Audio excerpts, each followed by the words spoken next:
नमस्कार दोस्तों, बहुत बहुत स्वागत है आपका अपने YouTube चैनल तंत्र गुरु जी में।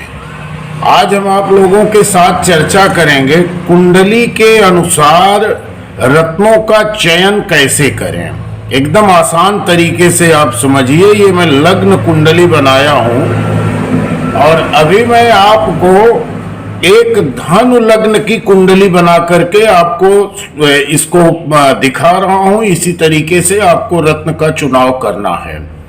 तो जैसे धनु लग्न की कुंडली में लग्न 9,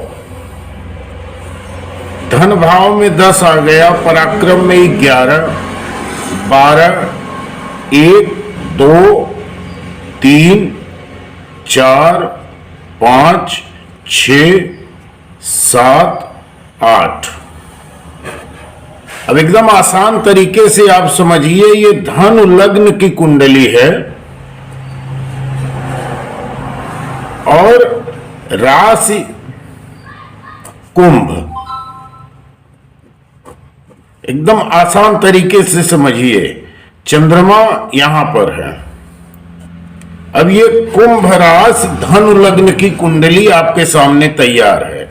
लग्न का कभी भी रत्नों का चुनाव लग्न से त्रिकोण का होता है। जैसे लग्न का कारक ग्रह हो गया गुरु, त्रिकोण में पंचम भाव पर मेष राशि में इसके कारक हो गए मंगल और नवम भाव में सूर्य। अब आपको जो रत्न का चुनाव करना है, पुखराज। आप ये देखिए, पुखराज मैं आपको दिखा रहा हूं। पुखराज आपको धारण करना चाहिए आपको लग्न के हिसाब से, क्योंकि आपका लग्नेश गुरु है और इस कुंडली का कारक ग्रह हुआ मंगल। तो मंगल के लिए आपको मूंगा धारण करना चाहिए। मूंगा आपके सामने है, आप मंगल के लिए आप मूंगा धारण कर सकते हैं। कारक ग्रह आपका मंगल है और आपका भाग्येश हो रहा है, भाग्य का ग्रह हो गया सूर्य, यानी कि सूर्य के लिए आपको माणिक धारण करना चाहिए। ये आपके सामने माणिक है। अब धनु लग्न की कुंडली के लिए इन 3 रत्न का आप चयन कर सकते हैं। केंद्र से संबंधित कोई भी ग्रह का आपको रत्न नहीं पहनना है, त्रिभुज का भी नहीं पहनना है और 6, 8 और 12 भाव के किसी भी ग्रह का कभी भी रत्न धारण नहीं करना चाहिए। केंद्र में स्थित ग्रहों के लिए कभी विशेष परिस्थिति में कुंडली का बहुत बारीकी से विश्लेषण करने के बाद ही रत्न पहनाया जाता है, वो भी कुछ समय के लिए। जैसे कि आपका महादशा या अंतरदशा के समय में इस परिस्थिति में आपको कभी कभी केंद्र के रत्न को पहनाया जा सकता है, लेकिन अल्पकाल के लिए। महादशा का समय समाप्त होते ही या अंतरदशा का समय समाप्त होते ही इस रत्न को उतारना है। लेकिन लग्न त्रिकोण के रत्न को आप जीवन पर्यंत पहन सकते हैं, आपको जिंदगी में कभी उतारना नहीं है।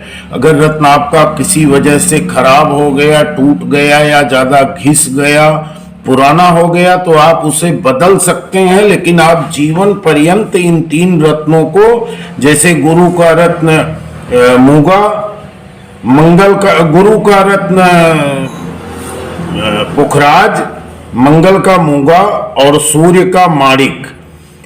यदि आप किसी वजह से पुखराज महंगा रत्न है, नहीं पहन सकते हैं, तो पुखराज के स्थान पर आप सुनहला रत्न सिट्रीन को भी धारण कर सकते हैं। मूंगा यदि आप नहीं पहन सकते हैं तो उसके स्थान पर आप लाल हकीक धारण कर सकते हैं। लाल हकीक लगभग मूका के जैसा ही आपको काम करेगा। इसके साथ साथ यदि आप माणिक नहीं पहन सकते हैं तो आपको तांबड़ा भी पहन सकते हैं। सूर्य का उपरत्न तांबड़ा होता है जो कि आपको पूरी तरह से काम करेगा।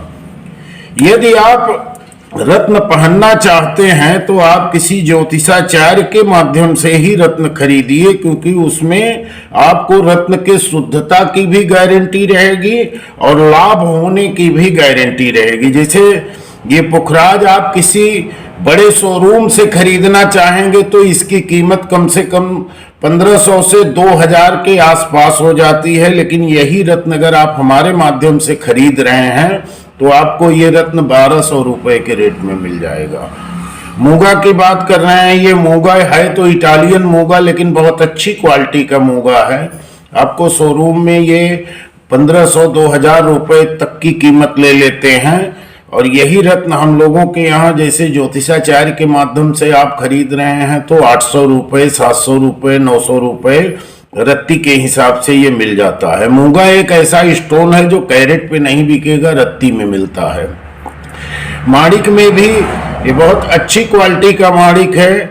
आप शोरूम में खरीदेंगे तो ये 3000-4000 रुपये कैरेट के रेट में आपको माणिक मिलेगा, लेकिन यही माणिक हमारे माध्यम से आपको 1500 रुपये, 1200 रुपये में मिल जाएगा। तो दोस्तों, अब आप समझ गए होंगे कि आपको रत्न का चुनाव करते समय ध्यान में रखना है। लग्न से त्रिकोण का ही आपको रत्न धारण करना है। कभी भी आप 6, 8 और 12 का, या कुछ लोग कुंडली में आपके राशि के हिसाब से जो रत्न धारण करते हैं वो कभी कभी नुकसानदायक भी हो सकता है। यदि आपकी लग्न और राशि दोनों एक है तब आप राशि का रत्न धारण कर सकते हैं, लेकिन यदि आपका लग्न और राशि दोनों अलग हैं तो आप बिल्कुल नहीं धारण कर सकते हैं। हाँ, यदि आपका लग्न मान लीजिए धनु है और आपकी राशि मेष है तो आपको यही 3 रत्न धारण करना है, मूंगा, माणिक और पुखराज। तो दोस्तों, इसी के साथ वीडियो समाप्त कर रहा हूं। एक लाइक, एक कमेंट जरूर करना। चैनल पर पहली बार आए हो तो सब्सक्राइब कर लेना। धन्यवाद। जय मां भद्रकाली।